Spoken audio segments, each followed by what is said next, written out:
Bucks Fizz singing Making Your Mind Up on the Eurovision Song Contest. The Eurovision Song Contest must surely be the most Marmite of talent competitions ever to find its way onto our televisions. You either love it or loathe it, and I'm definitely in the former camp. From the overblown performances to the underdressed performers, it's all wandered so far across the boundaries of bad taste that it's boomeranged back into fantastic viewing for me.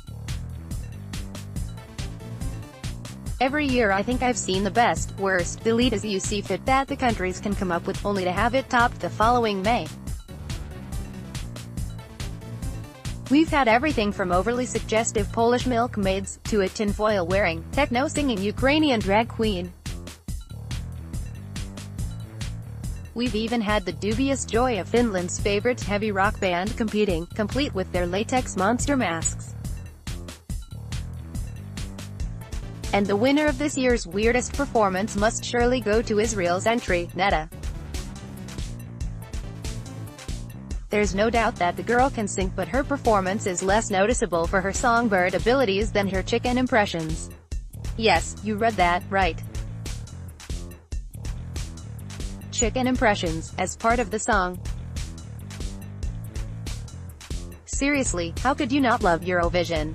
My own personal obsession with the show began right back in 1981, when, as an impressionable 6-year-old, I was allowed to stay up late and watch the spectacle.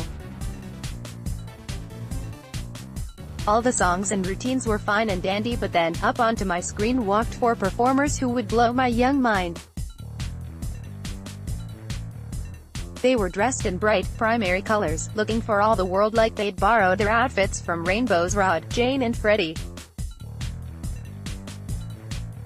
I realize if you're reading this and under the age of 40 you'll have no idea who Rod, Jane and Freddie were, but imagine Ant, Dec and Cat Deely in their SMTV days, only 20 years older, with bad perms and no sense of irony, and you'll be on the right track.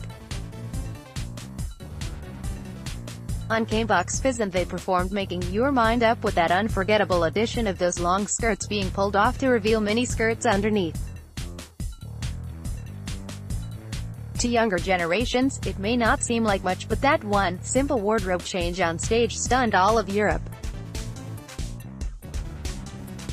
For the rest of that year, every lunchtime in school was spent acting out their performance.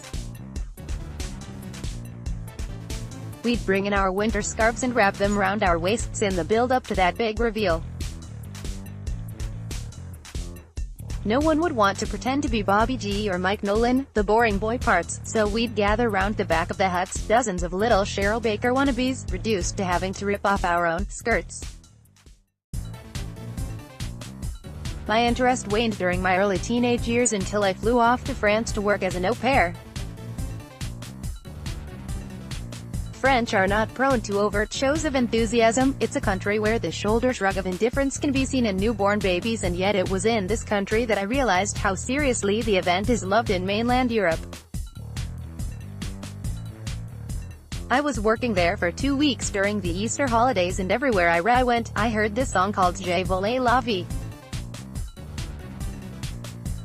It blared out of every car window, every cafe doorway, and got at least one run out each night at the local discotheque.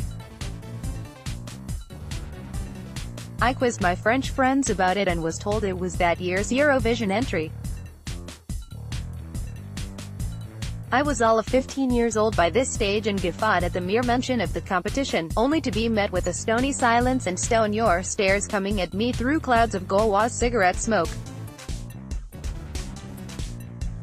I never criticized the contest within earshot of my French friends again, and through their eyes, grew to see it in a much more rosy-hued light. My love for Eurovision shone brightly again after that. So tonight, we'll be going Eurovision-tastic at our house. I'll be providing a smorgasbord of food for friends and family to eat, representing the various countries involved to get us in the right frame of mind. We'll have a sweepstake, allocating each person with a country to cheer for, just for fun, and I've everything crossed that I'll get Netta, complete with her poultry impressions. That sounds like 8,000 points, kind of Eurovision night to me. Belfast Telegraph.